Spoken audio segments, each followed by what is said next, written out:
تو ہمیں پتہ چلتا ہے کہ دنیا میں بہت سے لوگوں نے زندگی کے مختلف شعبوں میں اپنی اعلیٰ کارکردگی کی بنیاد پر نام کمایا ہے، اور ان کو ان کی کارکردگی اور کارناموں کی وجہ سے ایک لمبے عرصے تک یاد رکھا جاتا ہے۔ آج ہم کھیل کے میدان کی بات کریں گے۔ جیسے کہ آپ جانتے ہیں کہ پوری دنیا اور بالخصوص ایشیائی ممالک میں فن پہلوانی کی تاریخ بہت پرانی ہے۔ پاکستان میں بھی اس کھیل پر انفرادی طور پر بہت توجہ دی جاتی ہے۔ اگرچہ حکومتی لیول پر بھی اس کھیل پر توجہ دی جاتی ہے، لیکن اتنی توجہ نہیں دی جاتی جتنی توجہ کا یہ کھیل مستحق ہے۔ آج ہم فن پہلوانی میں اپنی مثالی کارکردگی کی وجہ سے جانے والے پاکستان کے مرد میدان محمد زبیر اسلم المعروف جھارا پہلوان کے بارے میں جاننے کی کوشش کریں گے۔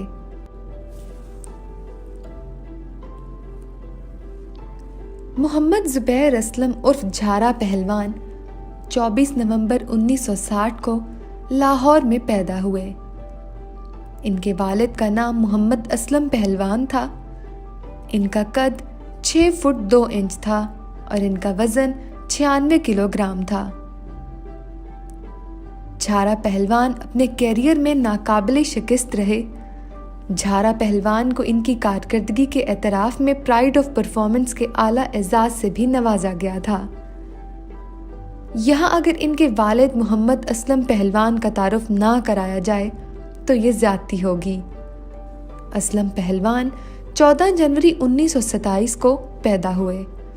اسلم پہلوان کے نام سے مشہور ایک پاکستانی پیشہ ور پہلوان اور پیشہ ورانہ ریسلنگ میں ورلڈ ہیوی ویٹ چیمپئن تھے۔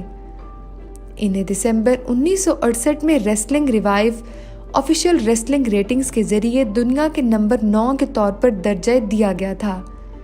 یورپ اور امریکہ میں انہوں نے آل انڈیا چیمپئن کے طور پر کشتی لڑی تھی۔ آئیے اب واپس چلتے ہیں جھارا پہلوان کی زندگی کی طرف۔ جھارا پہلوان پاکستان کے ایک مشہور پیشہ ور پہلوان تھے۔ ان کا تعلق ریسلنگ کے ایک نامور خاندان سے تھا، جو کہ گزشتہ دور کے پاکستانی چیمپئن تھے۔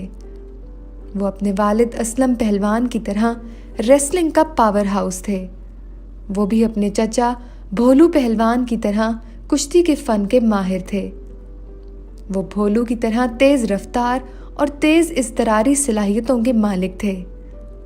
جھارا پہلوان کی نجی رہائش اور تربیت گاہ پیر مکی کے محلوں میں تھی۔ ابتدائی دنوں میں جھارا پہلوان نے اپنا پہلا پیشہ ورانہ ریسلنگ میچ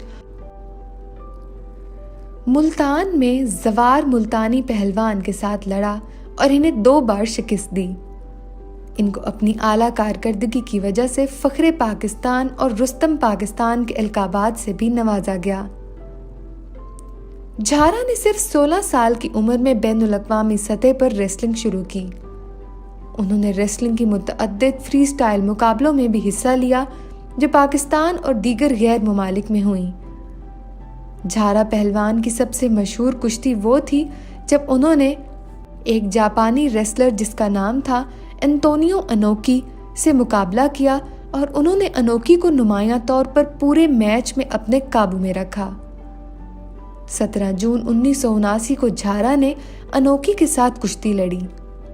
پہلے 5 راؤنڈ انتہائی کٹھن تھے۔ دونوں پہلوانوں نے اپنی طرف سے پوری کوشش کی، لیکن کوئی بھی فیصلہ نہ ہو سکا۔ تاہم چھٹے راؤنڈ کے لیے گھنٹی بجنے سے پہلے جاپانی پہلوان انوکی نے شکست تسلیم کر لی۔ 1979 میں جھارا نے 5ویں راؤنڈ میں جاپانی پہلوان انوکی کو شکست دی۔ انوکی نے اس سے پہلے جھارا کے چچا المعروف اکی پہلوان کو شکست دی تھی۔ بعد میں جھارا اور انوکی اچھے دوست بن گئے تھے۔ اس مقابلے میں کل 5 راؤنڈ رکھے گئے تھے اور ہر راؤنڈ کے درمیان 5 منٹ کا آرام کا وقفہ تھا۔ جاپانی ریسلر کی جانب سے دفاعی لڑائی کے نتیجے میں اور جھارا کی اپنے حریف کے گارڈ کو توڑنے میں ناکامی کے نتیجے میں پہلے 4 راؤنڈ کا مقابلہ بے نتیجہ رہا تھا۔ لڑائی کی قسمت آخری اور 5ویں راؤنڈ پر منحصر تھی۔ یہ راؤنڈ شروع ہوا